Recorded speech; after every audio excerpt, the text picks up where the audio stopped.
Pronto? Dimmi tutto. Hola María Elena, molestando yo de vuelta. Consultarte más o menos cuánto me saldría hacer la nacionalidad. Bueno, ahí te mando el árbol genealógico. Nosotros, la ciudadanía la sacaríamos por medio del tatarabuelo mío, digamos. Estoy un poco perdida, estoy con una gestora, pero como que estoy desconfiando un poco. Yo todavía estoy en plan de apostillando, esperando mis papeles. El nono de mi papá vino con 3 hijos italianos, después tuvo 3 hijos argentinos. Uno de los hijos argentinos es mi nono. Bienvenidas y bienvenidos a Dimmi tutto, el podcast de ciudadanía, inmigración y cultura italiana, donde nos metemos de lleno en todo lo que tenés que saber para obtener tu ciudadanía italiana, desmistificando el proceso, sacando las dudas y conectando con nuestras raíces italianas de la mejor manera. Soy María Elena Troncoso Giorgis, abogada ítalo-argentina, especialista en ciudadanía italiana, y te invito a que te pongas cómoda, porque hoy vamos a recorrer juntos este camino que nos lleva directo a nuestra herencia italiana.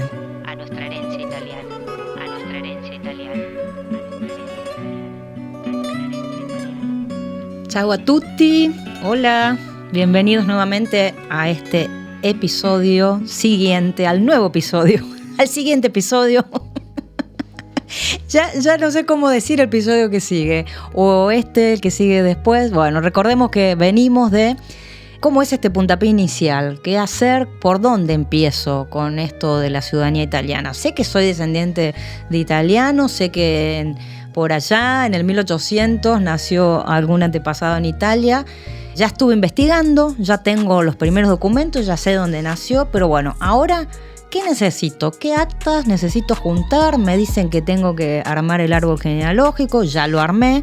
Bueno, en este episodio nos vamos a abocar específicamente a la documentación, ¿no? Así que si tenés una libreta llena de papeles viejos o no sabes ni por dónde empezar, los tenés desordenados de distintas épocas, de distintos colores, hay algunos muy amarillos, hay algunos que casi se rompen, los italianos están como en un estado así ya de museo, museable. Bueno, no te preocupes, porque en este episodio te vamos a explicar todo lo que necesitas. Los vamos a ordenar, vamos a saber cuáles necesitas, cuáles vas a tener que actualizar. Bueno, a ver, arranquemos. Te recuerdo que soy María Elena Troncoso Giorgis y te invito una vez más a ponerte cómoda, porque vamos a desglosar este tema paso a paso. Como digo siempre, mate en mano, capuchino listo, que arrancamos.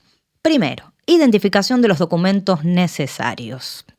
Acá vendría como un sonido de papeles desordenados para arrancar. Lo primero que tenés que hacer una vez que ya tenés lista entonces esa línea de ascendencia italiana es identificar qué documento vas a necesitar para armar esta famosa carpeta de ciudadanía. Y ojo, que esto puede variar según tu situación y según la vía que vas a elegir para el reconocimiento. Pero hay algunos que son infaltables, que se repiten en todas las vías de reconocimiento. Entre los más importantes están las actas de nacimiento, de matrimonio, de defunción y el famoso certificado de no naturalización o CNN.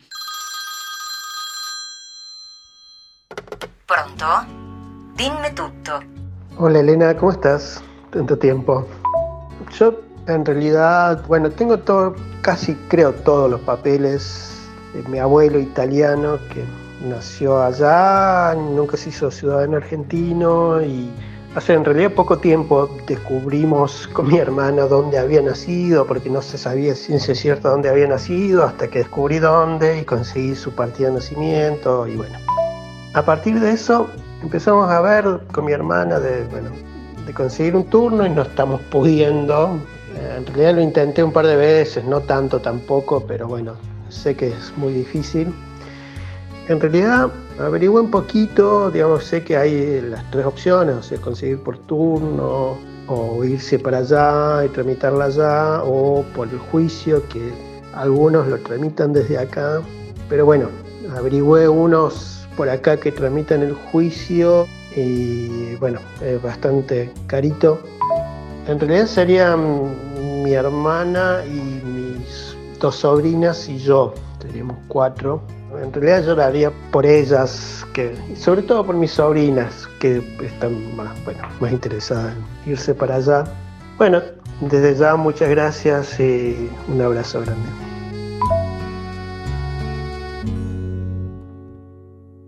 Actas de nacimiento. Vamos a empezar con estas actas. Si naciste fuera de Italia, vas a necesitar no solo el original, sino también una traducción certificada del italiano. Pero esto sería como el segundo paso.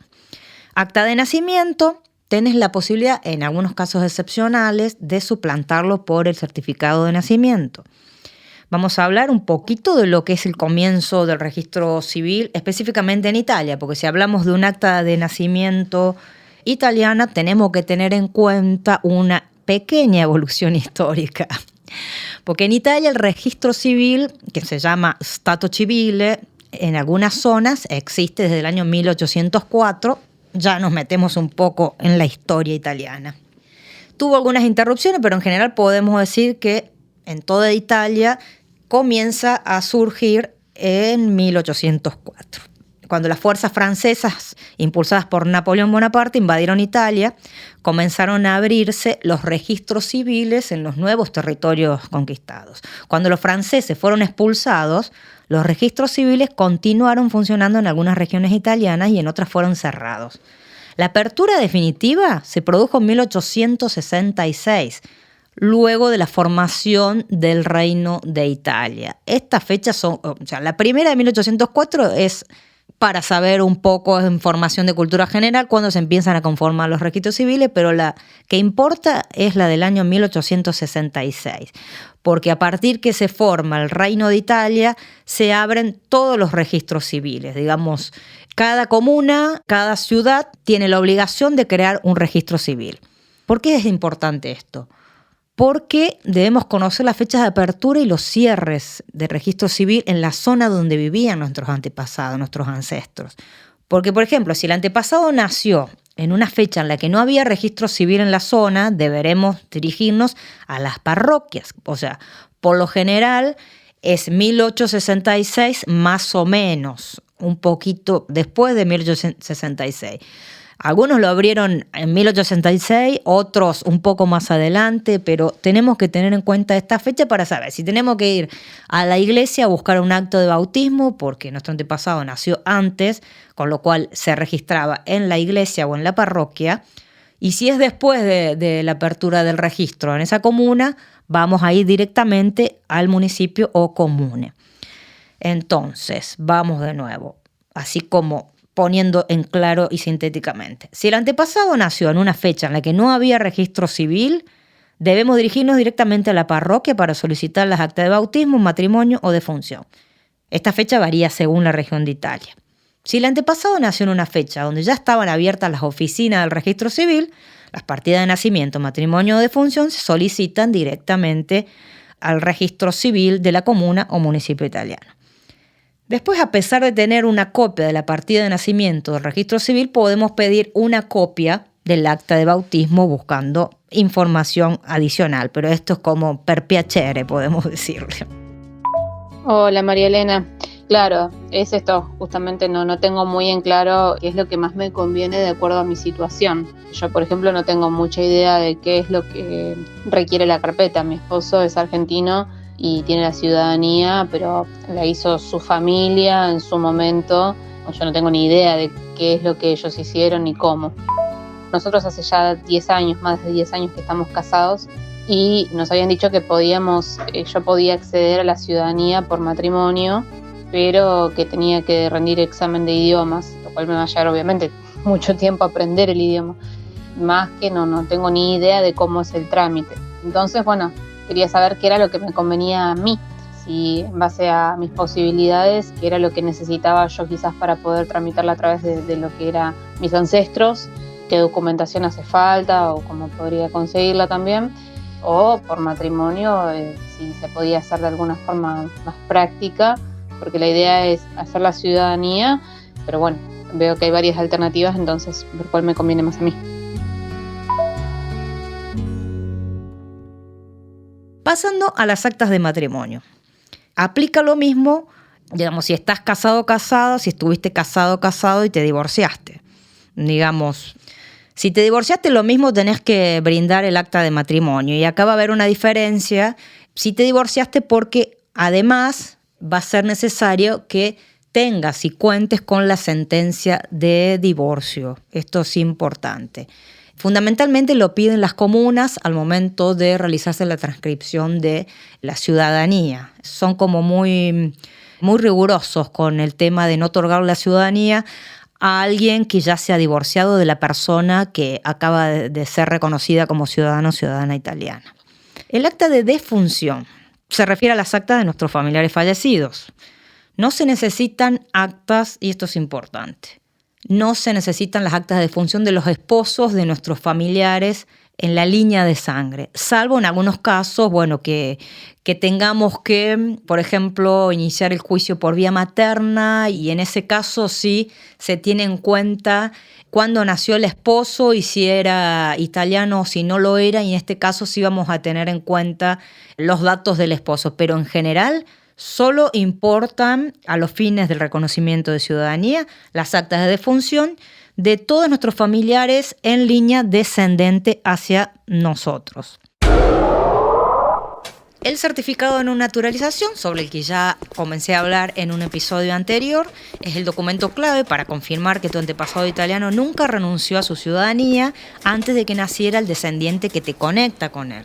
Este es un papel fundamental para demostrar que seguís teniendo derecho a la ciudadanía italiana, y se obtiene en la página de Cancillería del país donde se radicó ese abo o esa abo.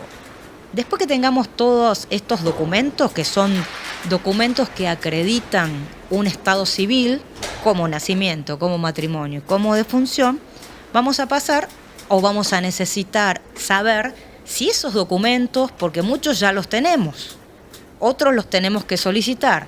Aquí entra a jugar la fecha de esos documentos y lo que se conoce como la actualización de las actas. Ojo con este requisito, porque no alcanza con conseguir los documentos y listo. O sea, no alcanza con que tengamos un documento de hace 20 años archivado, sino que tienen que estar actualizados. Las autoridades italianas suelen pedir actas recientes, así que tenés que asegurarte que las tuyas no sean tan viejas. Mientras más actualizadas, mejor. Después, esta actualización o la cantidad de meses de actualización que solicita cada autoridad depende la vía que vos elijas para el reconocimiento de ciudadanía. Por ejemplo, en las comunas piden que sea hasta 6 meses cada actualización de acta. En otras vías puede ser un tiempito más, ya lo vamos a ver después. La legalización de actas. Casi todos los documentos que no fueron emitidos en Italia, que es el lugar donde estamos solicitando nosotros nuestro reconocimiento de ciudadanía, van a necesitar una legalización que en el caso de Italia se conoce como apostilla de La Haya. Esto es básicamente un sello internacional que certifica la validez de tus papeles en Italia. Si tu país es parte del convenio de La Haya como Argentina, la apostilla es obligatoria para que las autoridades italianas reconozcan tu documentación. En el caso de Argentina o de Latinoamérica se solicitan 2 apostillas, 2 legalizaciones. Una para el documento en español y otra para el documento traducido al italiano. Por eso se habla de primera y segunda apostilla. La traducción al italiano, una vez que tenemos un acta de estado civil, que la tenemos legalizada con la primera apostilla, vamos a necesitar que sea traducida al italiano. Esto es fundamental. No existe carpeta de ciudadanía que llegue a buen término si no fue traducida al italiano. Todos los documentos, desde el acta de nacimiento hasta el certificado de matrimonio, de función, incluso el CNN, tienen que estar traducidos al italiano. Y estas traducciones tienen que ser hechas por un traductor público o, si no es un traductor público matriculado, tiene que ser un traductor y legalizar esa traducción ante el Colegio de Traductores, que se conoce como reválida, que cumpliría la función de legalizar o certificar esa firma de ese traductor. Si esto no existe, se pueden rechazar los papeles. Avanzando o profundizando con el tema de las traducciones, hay un paso que es como un camino alternativo a las traducciones al italiano, que se denomina aseveración, o podría ser como el plan B para las traducciones. ¿En qué consiste o de qué hablamos? Si no querés o no podés hacer la traducción y el segundo apostillado en tu país de donde estás residiendo, podés hacer todo este trámite en Italia a través de lo que se conoce como asseverazione. Asseverazione es un proceso que certifica la autenticidad de la traducción directamente en Italia y con esto te evita tener que apostillar por segunda vez las traducciones. O sea, equivale o suplanta la traducción al italiano y la segunda apostilla. O sea, el tercer y cuarto paso de una carpeta para cada una de las actas. ¿Cómo se hace? Se presentan todos los documentos originales junto con la traducción ante un funcionario italiano que certifica que todo está en regla. Esta aseveración tiene un costo adicional, es decir, una marca de bolo o una tasa de aseveración que en estos momentos es de 16 euros. Pasando un poco en limpio, recordemos que si los 4 pasos para cada acta de estado civil consisten en acta, llamémosle acta de nacimiento, primera apostilla de la Haya, traducción al italiano y segunda apostilla de la Haya, con la aseveración solamente necesitamos acta de nacimiento, apostilla de la Haya. Teniendo esto, se envía a Italia. Por supuesto que requiere una traducción, en este caso simple al italiano, que lo puede hacer cualquier ciudadano o ciudadana italiana. Y esta traducción de esta acta con la primera apostilla se imprime en original, se presenta ante un tribunal italiano de cualquier ciudad de Italia, se paga y se acompaña una marca de bolo de 16 euros y este tribunal certifica que esa traducción simple es una traducción fiel, digamos, de esa acta. Entonces, esto estaría suplantando la segunda apostilla y la traducción al italiano por un traductor público matriculado. Claro que esto se desarrolla en Italia y por lo general lo hacen las personas que ya están viviendo en Italia o que se van en la mitad del armado de su carpeta y en vez de traducir en el país donde estaban viviendo, traducen directamente y aseveran en Italia. Bueno, gente, estos serían como en general los documentos esenciales que tenemos que tener en cuenta. Repasando, acta de nacimiento, matrimonio, defunción, certificado de no naturalización. Estas actas tienen que tener actualización. En todos casos tienen que estar traducidos, pero en algunos casos esta traducción puede ser de un traductor público matriculado o una simple traducción acompañada de aseveración si se hace en Italia y de segunda apostilla si se hace en otro país que no sea Italia. Este episodio necesita como una pequeña nota al pie sobre la que podemos profundizar, pero cada acta de la que estamos hablando de estado civil tiene que ser revisada para comprobar posibles errores. Si hay errores que están alejándonos de la certidumbre acerca de que se trata de la misma persona en una y otra acta, esto va a necesitar de una rectificación. En muchos casos va a necesitar de una sumaria cuando, por ejemplo, los nombres van cambiando en todas las actas, se va a tener que hacer un juicio de sumaria, información que demuestre y pruebe que los distintos nombres que aparecen de la supuesta misma persona en distintas actas corresponden a una única y misma persona que seguramente va a ser algún familiar o el abuelo en nuestro árbol genealógico. Esto es fundamental que se haga en este armado de carpeta para poder avanzar y siempre corregir errores antes de pasar a la etapa de traducción y de apostillado. Una segunda nota importante que hago es que actualmente y por fortuna, las rectificaciones en muchos casos se hacen en los registros civiles. En los registros civiles donde se cometió el error de poner o transcribir un nombre con una letra o vocal distinta al acta anterior, debe llevar adelante esta rectificación, con lo cual el trámite no es tan costoso como si se hiciera por vía judicial y esto ha acelerado el tiempo, aunque también por estos procedimientos de ciudadanía, también los registros civiles, locales, provinciales, se han comenzado como a llenar de trámites y pedidos de rectificación, porque la verdad que es cierto, o sea, siempre se trata de personas humanas que están transcribiendo actas y en muchos casos, bueno, si hablamos y nos imaginamos personas que hablan un dialecto a la hora de casarse, o lo dicen de un modo, se escribe del otro, ahí aparecen los errores. Es muy fácil equivocarse en la transcripción de nombres o de apellidos italianos en territorio que no es italiano. Bueno, y así, no solo hay problemas y errores con los documentos y nombres italianos, sino que también me ha pasado de tener que rectificar errores de nombres de otros países, ¿no? Donde ahí no juega el dialecto o la traspolación de la cultura de un país o el lenguaje de un país a otro. Así que es fundamental revisar que no haya errores para rectificar con anticipación antes de traducir las actas y, por supuesto, legalizar y avanzar. Esto es todo por hoy. Espero que hayan tenido como respuesta a qué documentos necesitan para avanzar o para armar su carpeta de ciudadanía italiana. Vamos a profundizar seguramente en algunos temas más que hemos tocado hoy. Nos vemos en el próximo episodio. Ciao, ciao y avanti sempre. Esto fue todo por hoy en Dimmi Tutto, el podcast de ciudadanía, inmigración y cultura italiana. Espero que este episodio te ayude en tu camino hacia la ciudadanía. Nos encantaría escuchar tus historias, tus preguntas o incluso esos mitos que te contaron sobre el proceso. Podés suscribirte a nuestro canal, darnos like, seguir, compartir o dejarnos tu comentario. Todos los datos están en la descripción del episodio para que puedas compartirlo con amigos o familiares que ya estén en la misma búsqueda. Hagamos crecer entre todos esta comunidad.